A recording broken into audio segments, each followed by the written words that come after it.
이진우의 손에 잡히는 경제.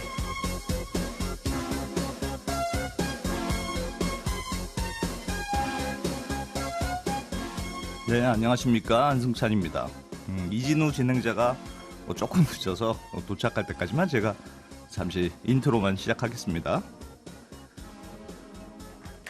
이란이 이스라엘 본토를 향해서 수백 대의 무인기와 미사일을 쏘면서 공습을 감행했습니다. 그래서 중동이 확전 기로에 놓여 있는데요. 세계 안보 또 경제에 미칠 영향이 적지 않을 전망입니다. 예, 제가 이어서 말씀드리겠습니다. 미국에서 점프 리스크라는 말이 나오고 있는데 미국 금리 인하 시점이 내년으로 점프할 수도 있다는 건데요.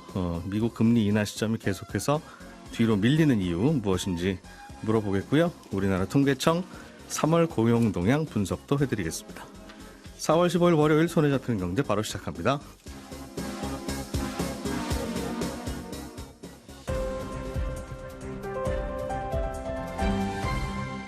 이진우의 손에 잡히는 경제.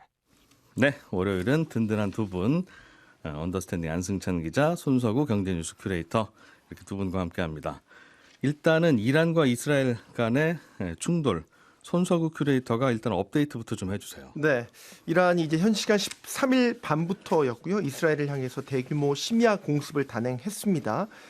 이스라엘 군 발표에 따르면요, 공격은 이제 이튿날 오전까지, 그러니까 14일 오전까지 이어졌고요. 미사일과 드론 등을 포함해서 300여 발이 이스라엘 영토를 향해 발사됐습니다. 이스라엘군은 아이언돔이라고 불리우는 방공 체계를 가동을 해서 이란 공격의 99%를 요격했고, 여기에 이제 우방국인 미군 전력도 이란의 공격을 방어해내면서 실제 피해는 경미한 것으로 전해지고 있죠. 현재는 이제 민간인 대피령이나 영공 폐쇄 등도 해제가 되면서 빠르게 안정을 찾아가고 있는 것으로 전해지고 있습니다.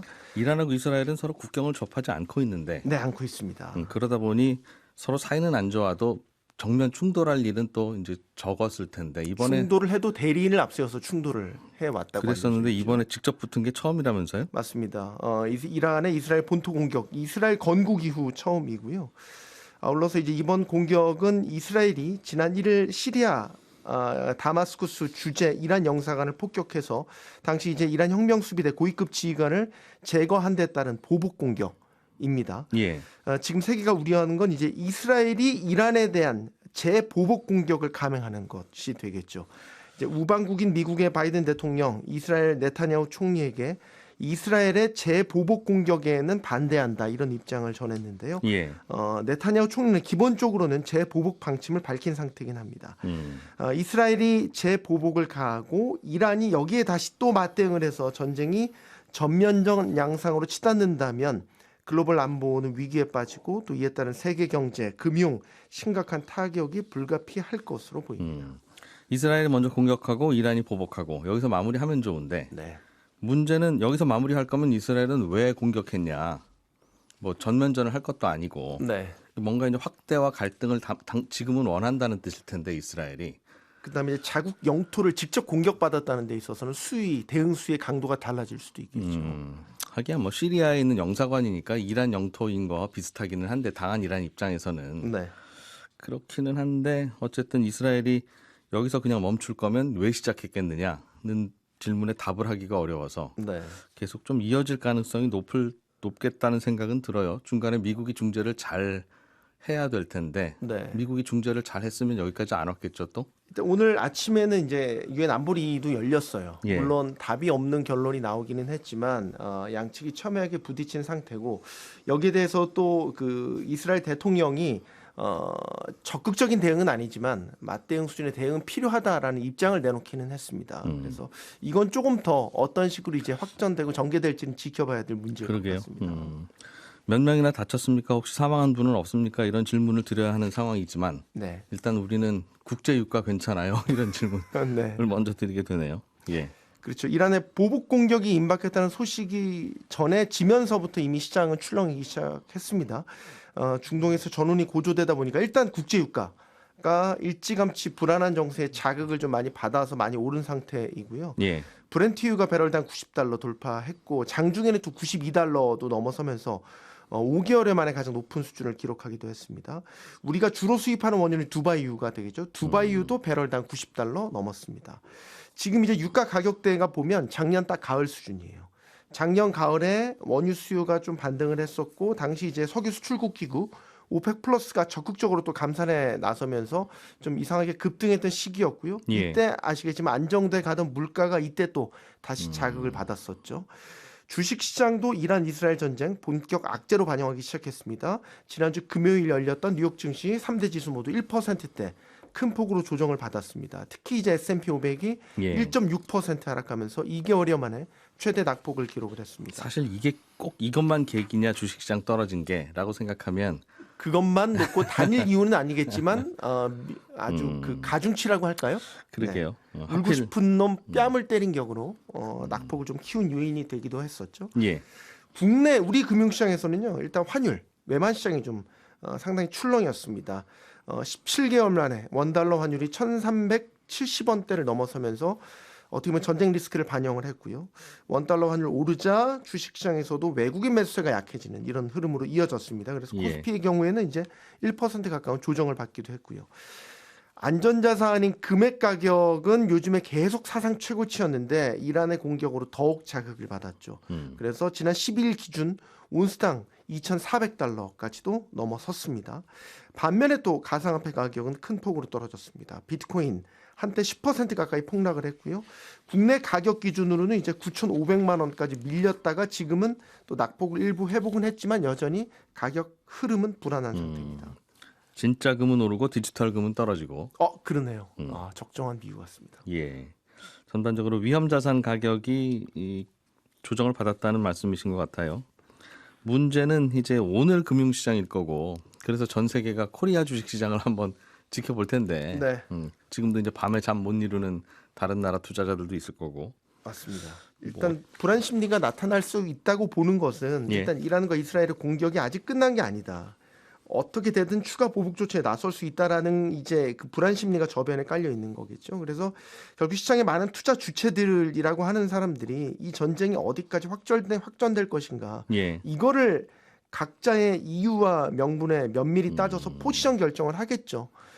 최악의 시나리오입니다. 최악의 시나리오는 정말 5차 중동 전쟁에 버금가는 전면전이 되겠죠. 예. 그러면 일단 우리 금융시장에서 가장 주목해야 될 건 역시 외환시장. 외환시장의 환율은 또 하필이면 이것 때문에 올라가는 것만은 아닌데 하필이면 또 네. 위험한 고비에서 꼭 이런 일이 터져주네요. 그러네요. 참 시기가 안 좋은 것 같다라는 생각을 하게 됩니다. 이게 전쟁이 나면 안전자산인 이제 달러에 대한 수요가 커지지 않습니까? 그럼 우리 교환 가치인 우리 상대적으로 원화 가치는 떨어지게 되고 이렇게 되면 원달러 환율이 오르는 거죠.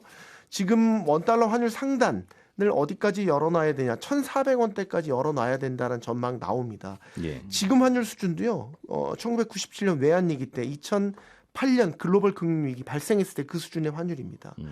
주식시장 같은 경우는 이제 지난주 미국 연준의 금리 인하 후퇴로 조정을 받아서 결국 코스피가 2,700선 아래로 다시 내려왔는데 이번 주에는 이제 전쟁 리스크까지 본격적으로 반영할 가능성을 염두에 둬야겠죠. 원달러 환율이 오르는 것도 외국인이 결국 원화 주식을 팔고 떠날 이유가 되기도 합니다. 외국 매수가 약해질 빌미가 될 수 있다라는 거죠. 예. 또 다른 측면에서는 이제 금리 인하가 뒤로 밀려날 이유가 하나 더 생긴 거죠. 중동 전쟁은 또 유가를 자극하고 유가가 오르면 물가가 또 다시 오르니까요. 그래서 금리 안 내린다. 네. 그러게요. 이게 우리나라 환율이 이 정도 수준까지 올라온 게 짚어주셨지만 1997년 외환위기, 이른바 IMF 사태, 맞습니다. 2007년 그 리만 사태, 사태라는 얘기 붙을 때 여기까지 왔다가 다시 내려갔는데 매우 비정상적인 시기까지 예. 올라왔다. 그런데 이번이 과연 사태냐라고 생각해 보면 그것까지는 아니라고 보면 이게 보통 이제 그 혈압 오르는 것처럼 가끔씩 뭔가 큰일 벌어지면 혈압은 오릅니다만 나이 들면 그냥 하루 종일 고혈압이잖아요. 네. 시장이 적응을 또 하기도 하니까요. 우리나라 환율도 그냥 하루 종일 고환율인 이런 시대에 뉴노멀에 접어드는 거 아니냐. 그냥 1,400원대라고 생각해야 이제 우리나라 환율은 네. 그런 또 다 약간 좀 섣부른 것 같기는 하지만 또 고민하지 않을 수 없는 뭐 충분히 그런 나올 이야기도. 수 있죠. 금리에 대한 부분도 사실 이제 물가 목표치가 2%긴 하지만 뉴노멀이라고 해서 2% 언제까지 2%만 중앙은행들이 고집할 거냐. 예. 그러면 이것도 현실적으로 좀 눈높이를 높여야 되는 거 아니냐와 같은 궤를 갖고 있겠죠. 근데 이제 만약에 지금 국제 유가가요. 배럴당 130달러까지 오를 수 있다는 전망이 나오는데 예. 이제 문제는 물가가 자극이 어떤 식으로든 될 거라는 이제 이유가 생긴 거죠. 지금 90달러니까 130달러까지 오른다면 이게 40-50% 정도 더 오른다는 거거든요. 그러면 이게 유가가 130달러대를 찍었던 때가 2022년 3월이에요. 만약에 이번에도 그 수준까지 가면 지금 휘발유 가격 같은 경우는 지금 2년 사이 인플레이션까지 감안하면은 당시에는 1,800원대로 올랐었고 아마 인플레이션 감안하면 1,900원대까지도 갈 수 있다. 2,000원까지도 찍을 수 있다는 얘기가 되겠죠. 예. 그러면은 당장 이제 휘발유 값 가격에 대한 부담이 상당히 커진다라는 거겠고 소비자들뿐만 아니라 기업들도 비용이 크게 오르게 되겠죠. 이렇게 되면 다 석유 다들 쓰니까요. 2차, 3차 생산물, 가공제품 이런 것까지 다 순차적으로 반영되면 지금 물가가 그렇지 않아도 스티키 끈적끈적하다고 난리인데 물가 잡기가 더 어려워질 수 있을 것이라는 우려 커지고요. 여기에 환율이 더 걱정인데 이제 환율이 1,400원에 육박하면 이제 우리나라에 들어오는 각종 수입품들이 이제 비싸진다는 얘기 아닙니까? 예. 수입 물가를 더 자극한다는 얘기죠. 그래서 예전에는 이제 환율이 좀 높은 게 수출 가격 경쟁력을 높이는 요인이 되긴 했지만 요즘에 수출품 만드는데 각종 원자재들 다 수입해서 만들지 않습니까? 이렇게 되면 가격을 높이기 때문에 수출 마진이 줄어든다. 그러면 기업들의 투자 여력도 위축된다. 고유가 고환율이 결국 고물가를 일으키게 되고 이 비용이 올라간 경제에는 결국 생산 소비 투자로 이어지는 이 고리가 원활하게 돌아가지 않게 된다라고 볼 수 있겠죠. 결과는 다 성장이 후퇴입니다. 그러니까 말하다 보니까 이게 최악의 시나리오만 제가 자꾸 읊어댄 것 같아서 송구한데 말 그대로 이게 최악의 상황을 가정한 거니까 예. 네, 오해 없으시기 바랍니다. 네. 뭐 손석구 큐레이터한테 뭐라고 할 문제는 아니에요. 네, 제가 이 말하다 보니까 너무 또 자극적으로 말씀드린 게 아닌가 싶어서요. 그러게요. 별일 없이 지나가야 되는데 아무튼 그런 뭔가 금융시장도 조정이 올 만한 시기다라는 이야기를 계속 할 때 하필 이런 일이 벌어져서 좀 뭔가 변곡점을 좀 지나치는 것 같습니다. 안승찬 기자가 갖고 오신 소식도 넓은 의미에서는 같은 범주 안에 들어있는 얘기네요. 예. 미국이 금리 안 내린답니까? 야, 그럼 좀 심중하든가. 올해 초만 네. 하더라도 뭐 4번 내리네 뭐 이런 얘기 4번 중에 한 번은 0.5를 내려야 되네 뭐 그런 얘기 했잖아요. 예, 그렇습니다. 그런데 지금 뭐 굉장히 뒤로 밀리는 분위기인데 요즘 재미있는 용어가 점프 리스크라는 말이 미국 월스트리트에서 이제 조금 회자되고 있는 단어거든요. 예. 이게 어떤 의미냐면 말 그대로 내년으로 금리 인하 시점이 점프할 수 있다 이런 뜻인데 얼마 전까지만 해도 원래 이제 미국 연준이 6월쯤에는 금리 인하를 시작할 거다 이런 예상이 나오다가 지금 많이 밀렸잖아요. 그래서 지금 시장의 예상은 뭐 6월까지는 하여튼 금리가 동결될 거고 예. 금리 인하 시점은 정말 빠르면 7월 뭐 아니면 9월이나 11월 뭐 이쯤에 금리 인하가 시작될 거다 이런 식으로 예상이 좀 바뀌었습니다. 근데 네. 문제는 만약에 7월을 넘어서 9월, 11월이 되면 미국의 본격적인 대선 국면이 된다는 게 지금 고민거리예요. 그러니까 최근 여론조사를 보니까 뭐 바이든 46%, 트럼프 47% 매우 박빙인 상황인데 예. 그래서 지금 몇 개월이 굉장히 중요한 시점이잖아요. 전통적으로는 경제가 좀 좋을 때는 현직 대통령이 재선에 성공할 가능성이 높다. 이게 정설이어서 바이든 대통령 입장에서는 하여튼 선거가 되기 전에 좀 물가도 안정되고 금리도 내리고 이게 무조건 유리한 상황이 되는 건데 예. 근데 역설적으로 연준 입장에서는 진짜로 금리를 인하하면 바이든 대통령한테 너무 유리한 국면이 된다는 게 오히려 고민입니다. 그러니까 대선 직전에 금리를 인하하면 이거는 바이든 대통령을 연준이 도와주려고 그러는 거 아니냐. 이런 식으로 상대방한테 비판을 받을 게 뻔했기 때문에 좀 부담스러운 국면이 되는 거죠. 특히나 이제 트럼프 쪽에서는 벌써부터 이 이슈를 이렇게 딱 프레임을 만들어서 물고 늘어지고 있거든요. 최근에도 SNS에 글을 올려서 연준이 금리 내리면 이건 바이든 대통령 도와주려고 한 거다 이런 식으로 정치적인 프레임을 이미 잡아가고 있기 때문에 예. 연준이 우린 진짜 내릴 때가 돼서 내린 겁니다 하더라도 바이든 도와주려고 한 거 아니냐 이런 정치적 부담을 가질 수밖에 없는 상황이 되는 거죠. 그래서 요즘 보면 미국 연준이 부쩍 우리는 정치 일정하고 상관없이 아주 독립적으로 통화 정책을 결정합니다. 이런 얘기를 굉장히 많이 하는데 그게 다 역설적으로 아주 신경 쓰고 있다 이런 걸 보여주는 느낌입니다. 그러면 이거는 선거 가까워지면 가까워질수록 더 민감하고 더 어려울 거 그렇습니다. 아니겠어요? 그래서 월가에서는 만약에 연준 7월에 금리를 내리지 못하고 7월을 넘기면 예. 9월, 10월은 너무 그 대선 일정에 가까워서 매우 부담스러울 거고 만약에 물가도 거기서 계속 애매하게 나온다. 그러면 아예 대선이 끝나고 내년에 인하를 시도하는 쪽으로 아예 점프할 수 있는 거 아니냐. 그래서 이제 점프 리스크라는 용어가 나오는 거고요. 예. 실제로 약간 걱정되는 건 미국의 물가가 작년에 3%대로 내려오기 시작한 게 딱 7월부터였어요. 작년.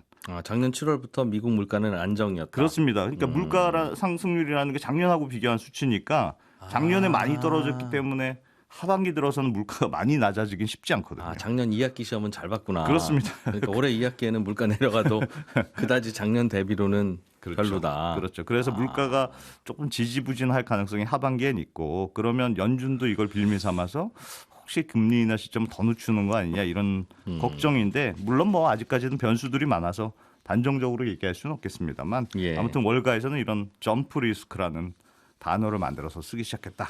이런 정도만 기억해 두시면 될 것 같습니다. 네, 올해 금리 안 내릴 수도 있다는 이야기. 예. 미국에 이민이 요즘 계속 들어오고 있대요. 네. 일자리도 이제 많이 남고 사람 못 구한다 그러니까. 그러면서 인건비는 좀 내려가는데 이민으로 간 분들이 이제 이것저것 집도 필요하고 뭐 이것저것 사야 되고 그러다 보니까 예. 그분들이 또 이분들이 물가를 올리는 건지 아니면 인건비를 떨어뜨려서 물가를 낮추고 계신 건지 네, 네. 그게 좀 모호하다고. 네, 그런 것도 고민거리죠. 예. 우리나라 걱정도 좀 해보죠. 우리나라 고용 통계가 발표됐는데, 네. 우리나라 고용 통계는 전체적인 일자리는 계속 늘어난다. 네, 경제활동 그렇습니다. 참가율은 높다. 네. 문제는 그게 노인들 덕분인 게 문제죠. 그렇습니다. 네. 지금 젊은이들 일자리는 안 생기고. 네, 3월 고용 통계로 보니까 지난달에 15세 이상 취업자 수 증가폭이 17만 3천 명이 늘었는데 예. 이게 코로나 팬데믹 이후 가장 낮은 수치거든요. 보통 20만 명, 30만 명 정도는 늘어다가 갑자기 훅 꺼진 건데 왜 이렇게 줄었느냐? 뭐 작년 3월이 유독 좀 많이 증가했기 때문에 좋았다. 작년 그래서 대비 기저효과로 하니까. 좀 떨어진 효과가 있다. 통계청 설명은 이렇고요. 하나 예. 더 덧붙이자면 농림 뭐 어업 분야에서 유독 많이 줄어든 것도 있습니다. 그러니까 3월에 5만 명 정도가 이 분야에서 취업자가 줄었는데 지금은 좀 따뜻해지긴 했습니다만 올 봄에 굉장히 늦게까지 추웠잖아요. 네. 비 온 날도 많았고 그래서 날씨가 안 좋으니까 뭐 농어업 쪽 일자리가 줄었다. 뭐 그런 설명인데 이게 좀 걱정되는 건 말씀하셨던 대로 지금 40대 취업자 수거든요. 그러니까 30대, 50대 뭐 그리고 60대 이상 취업자 수는 그래도 계속 늘고 있는데 유독 20대하고 지금 40대만 줄어드는 걸로 나옵니다. 제가 보기엔 20대는 청년 취업이 잘 안 돼서 그렇고요. 그렇습니다. 40대는 40대 인구 자체가 좀 줄어들고 있는 거 40대 아닌가. 인구가 좀 줄어드는 것도 네. 설명은 됩니다만 그죠? 줄어든 거에 비해서는 더 많이 취업자 수가 40대 인구도 그렇습니다. 줄고 있긴 한데 그렇습니다. 그거보다도 취업자는 더 많이 준다. 네, 그래서 50대는 괜찮은데 40대가 왜 그러냐? 그걸 보면 뭐 지금 견설건기 쪽이 나빠서 영향을 그래서 미친 그런 거 것 같다. 아니냐? 뭐 이런 해석도 있습니다. 예, 저희는 광고 잠깐 듣고 친절한 경제로 이어갑니다.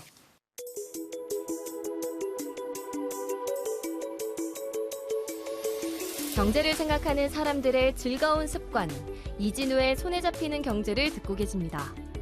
매주 처음과 끝에 찾아가는 특별한 코너, 친절한 경제가 이어집니다.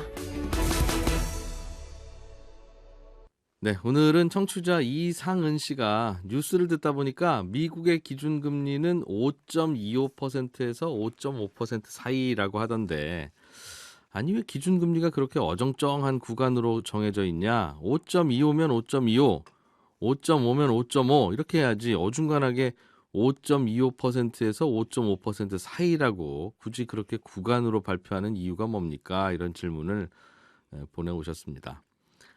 미국의 기준금리가 5.25도 아니고 5.5도 아니고 그 사이 어딘가라는 모호한 구간으로 표시되는 이유는 요즘 미국의 기준금리는 하나가 아니라 여러 개라서 그렇습니다. 그러니까 미국은 기준금리가 우리나라처럼 딱 하나가 아니라 기준금리 A, 기준금리 B, 기준금리 C 뭐 이런 게 있는데 그게 다 각자 기준금리 비슷한 역할을 조금씩 하고 있고 그 ABC가 숫자가 조금씩 다른데 그 ABC가 대략 요즘은 5.25%에서 5.5% 사이에 있다. 뭐 그런 뜻입니다.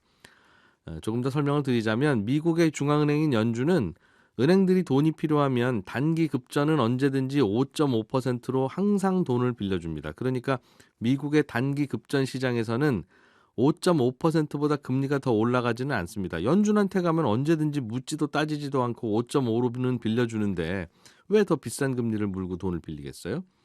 돈 필요할 때는 그렇고 그럼 돈이 남을 때는 어떠냐? 역시 미국 연준으로 가서 돈을 맡기면 5.4%의 이자는 늘 줍니다. 그러니까 역시 단기 급전 거래 시장의 이자율은 5.4보다 더 낮아지지는 않겠죠. 남는 돈 들고 연준으로 가면 5.4%는 묻지도 따지지도 않고 항상 주는데 뭐하러 그보다 낮은 금리의 돈을 굴리겠어요. 그러니까 연준은 예금하시면 5.4, 대출 받으시면 5.5라고 간판에 크게 써놓은 셈이고 그렇다 보니 시중금리는 단기 급전 시장에서는 항상 5.4에서 5.5 사이에서 움직일 수밖에 없는데요.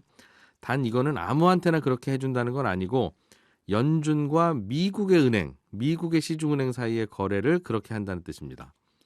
그럼 미국의 은행 말고 다른 나라 은행이나 미국의 금융기관인데 은행은 아닌 증권사 같은 경우는 어떻게 되느냐? 그 경우에는 아까 말씀드린 5.4나 5.5가 아니라 약간 더 불리한 조건으로 5.3% 정도의 남는 돈을 받아줍니다. 그러니까 이걸 비유하자면 어떤 마을 고물상에서 빈병을 가져가면 받아주는데 그 마을 주민이 가져오면 병 한 개에 300원, 그 마을 주민 아닌 다른 타 지역 사람이 가져오면 병 한 개에 200원 이렇게 주고 있다는 뜻입니다. 이렇게 미국 연준에는 미국 은행들과 거래하는 창구 말고 타 지역에서 온 금융회사들과 거래하는 창구가 하나 더 있는데 이때 금리는 5.3 정도 되고요. 이 금리를 역레포 금리라고 부릅니다. 그래서 요즘 미국의 기준금리는 하나가 아니라 미국의 은행들하고 거래하는 금리가 있고 미국의 은행 아닌 다른 기관과 거래하는 금리도 또 따로 있어서 이제 기준금리가 2개, 3개 되는 거고요. 그런 2개, 3개 되는 기준금리들의 분포가 요즘엔 5.25에서 5.5 사이에 있다. 그런 말입니다. 그럼 왜 미국 연준은 자기네 나라 은행들만 더 예뻐하고 다른 기관들은 차별하고 있냐? 그건 늘 그랬던 건 아니고요. 과거에 기준금리가 0까지 떨어졌을 때 0을 만들어버리니까 은행들이 남는 돈이 있어도 그냥 금고에 쌓아놓고 단기 급전 시장으로 돈을 안 들고 오는 바람에 이러다가 단기 급전 시장이 없어지겠다 이런 걱정을 하게 된 일이 있었거든요. 그래서 발표하는 기준금리는 0이지만 진짜 0은 아니고 0.1은 줄게 단기 급전 시장으로 들어와 이제 이런 식으로 은행들을 약간 혜택을 주는 이중 시장을 만들어 놓은 적이 있었는데요. 그 관행이 지금까지 이어지고 있는 겁니다. 지금은 기준금리가 0이 아니라서 이런 관행은 없애도 되는데 그냥 지금까지 이렇게 구간으로 끌고 오고 있는 거랍니다. 자, 오늘 질문 보내주신 청취자 이상은 씨께는 저희가 준비한 작은 선물 보내드리겠습니다. 예, 저는 내일 아침 8시 30분에 다시 찾아오겠습니다. 이진우였고요. 함께해 주신 여러분 고맙습니다.